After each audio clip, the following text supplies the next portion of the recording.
செங்கோட்டையன்றது அவர் எம்ஜிஆர் காலத்துலேருந்து இருக்காரு. அவர் ஒரு பெரிய விஷயந்தான். அவர் எம்ஜிஆர் காலத்துலேருந்து இருக்கிறவரை அவரை கொஞ்சம் இது பண்ணியிருக்கணும். ஆனால் இவங்க கோட்டை விட்டாங்கன்றது தான் என்னுடைய எண்ணம். ஏன்னா அவருக்கும் ஒரு செல்வாக்கு இருக்குது. அந்த செல்வாக்கை இந்த ஏடி அதிமுககாரவங்க கோட்டை விட்டதாக தான் நான் நினைக்கிறேன். இது தாவேக்காவுக்கு சாதகமாக இருக்கிறதுக்கு வாய்ப்பு இருக்குது.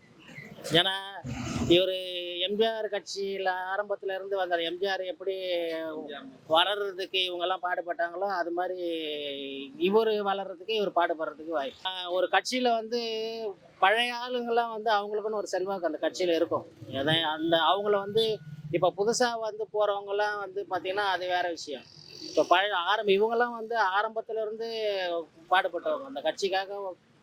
ஆரம்பத்தில் அந்த கட்சியின் மூலயமா இவங்க பல பதவிகள் ஆரம்பிச்சாங்கன்னா அது வேற விஷயம். ஆனால் கட்சி வளர்றதுக்கு இவங்கெல்லாம் ஆரம்பத்தில் பாடுபட்டவங்க. இவங்களெல்லாம் கழட்டி விடுறது ஒரு மைனஸ் பாயிண்ட் தான் ஏடிஎம்கேக்கு.